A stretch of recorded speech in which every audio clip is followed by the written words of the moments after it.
Midnight, October 1871. 600 armed black men encircle a plantation home in South Carolina. Inside, 11 Klan members crouch in panic, the same men who had spent years lynching freedmen for entertainment.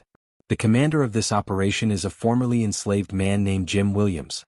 What unfolds in the next 60 seconds will be wiped from nearly every history book for the next century and a half. Because when those doors burst open, everything white America thought it understood about power, race, and violence collapsed instantly.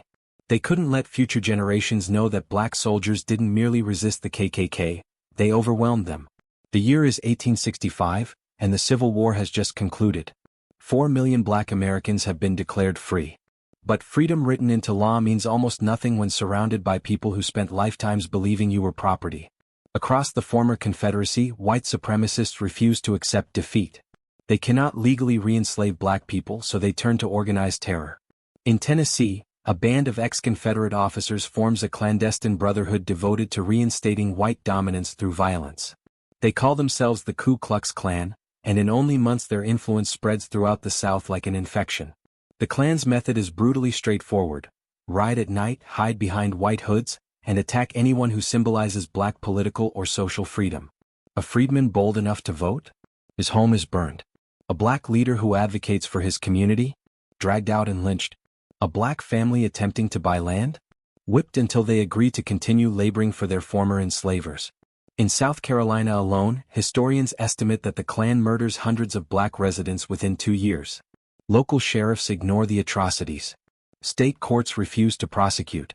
For black communities, there is no one to rely on for protection. But here's the part school textbooks skip entirely: black Americans did not simply endure this reign of terror. They organized.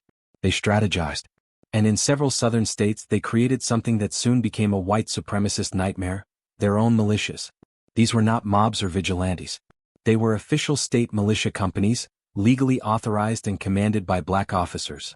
In South Carolina, where black voters helped elect a Republican governor, the state militia became majority black by 1870. Men like Jim Williams, Robert Smalls, and Prince Rivers weren't simply handed rifles. They were given military rank, formal authority, and legal power to arrest violent extremists. Consider the magnitude of this transformation. Individuals who had been enslaved just 5 years earlier now served as captains and lieutenants commanding armed units. They drilled in formation. They wore uniforms. They operated with the backing of the state government and initially the federal government as well.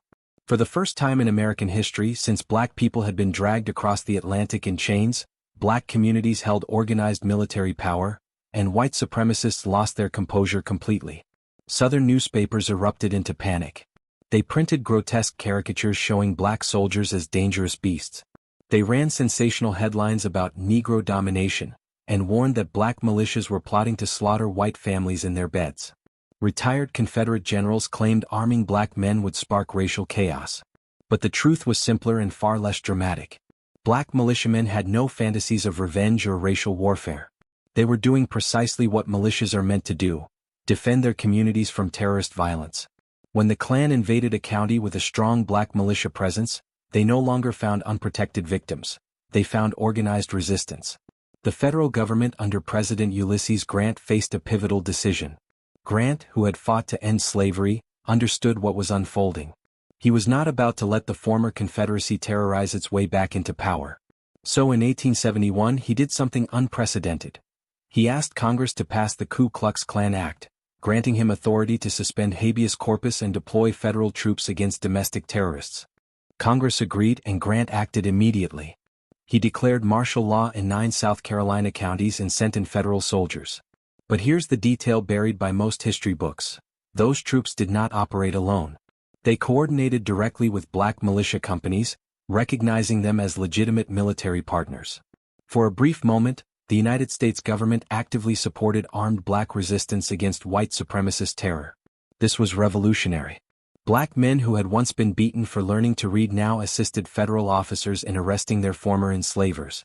Black captains interrogated Confederate veterans about violent crimes. The racial hierarchy of the South was being inverted under the authority of the law. October 1871, York County, South Carolina. The tension has reached its breaking point. A black militiaman has been lynched by the Klan as a warning to anyone who dares resist. The message is unmistakable: join the militia and die. Many white officials assume black residents will retreat, that they will decide resistance isn't worth the risk. But Captain Jim Williams refuses to surrender to fear. He has witnessed his neighbors terrorized repeatedly. He has seen families shattered, children left without parents, wives widowed overnight. He has listened to white authorities insist there is nothing they can do about the violence. And he is finished waiting for permission to defend his community. Williams gathers his entire company, every one of the 600 men, and they begin a night march that will become legendary in black oral history, even as white historians attempt to erase it. They move through the darkness with the discipline of trained soldiers. No torches, no shouting, not even whispered conversation. Only the steady rhythm of boots hitting the dirt. Their target is the plantation belonging to a known Klan leader, a man who bragged openly about his involvement in multiple murders. When the militia arrives, Williams positions his forces in a perfect perimeter, sealing every possible escape route. There is nowhere to run. Then the assault begins. The doors crack open under their combined force. Men who had spent years terrorizing unarmed families now find themselves facing the raised rifles of black soldiers who hold full legal authority to arrest them. Williams and his men capture 11 Klansmen that night, dragging them from the house in their nightclothes, binding their hands and marching them to federal custody. Not a single shot is fired. The entire operation is carried out with precision and restraint, exactly the kind of professionalism that terrifies white supremacists. This wasn't a mob. It was a trained, organized military unit executing a lawful mission. And word of Williams's raid spreads across black communities in South Carolina like wildfire.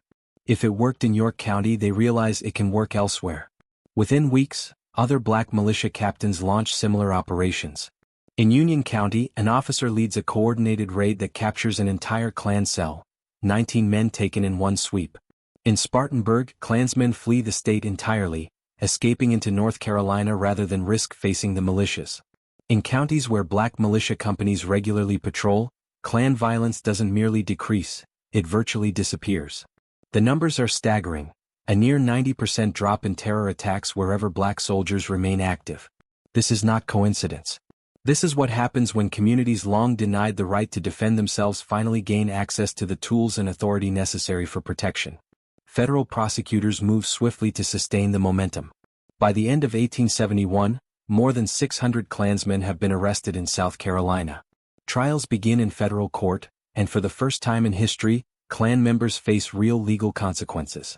Black militiamen take the stand, identifying the men who brutalized their communities, describing attacks, presenting evidence and providing testimony that leads to convictions.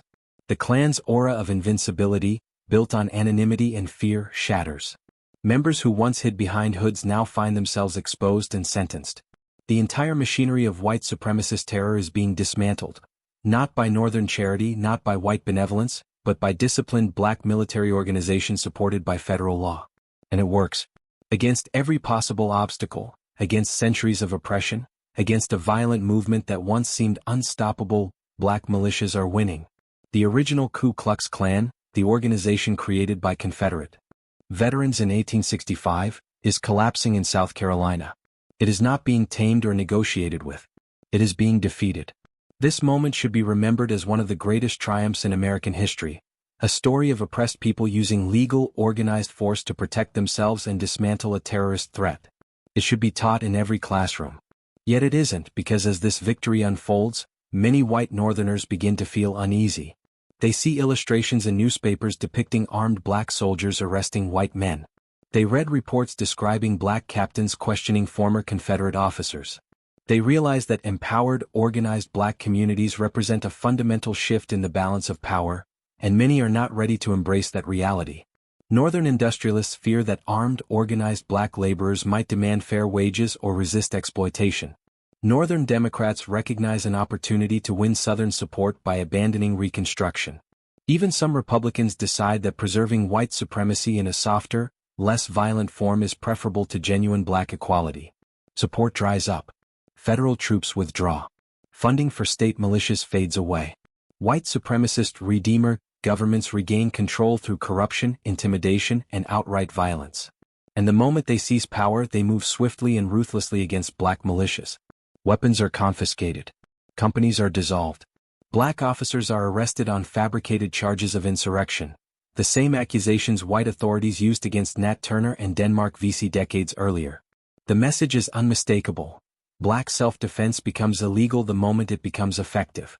Captain Jim Williams, the man who proved that organized black resistance could defeat the Klan, is murdered by white supremacists in 1872. His killers are never punished. They never face a courtroom. They walk freely, protected by the very legal system that Williams had used to arrest Klansmen only months earlier. His death is a lynching in every sense, designed to send a warning to every black leader across the South. This is the price of victory. And then comes the final insult, a century of deliberate erasure. Historians wipe away the entire story. Textbooks claim Reconstruction failed because black people were unprepared for freedom, because they supposedly lacked the intelligence or experience to govern. They describe the era as chaotic and corrupt, conveniently overlooking the fact that black militia companies actually restored order by dismantling terrorist networks. They write about the tragedy of Reconstruction without acknowledging the true tragedy: the federal government abandoning black communities to white supremacist violence. For 100 years, American students were taught that the Klan was unstoppable, that black people were helpless victims waiting for white intervention, that only Northern generosity offered any protection. It is a complete reversal of reality. Here is the truth they hid.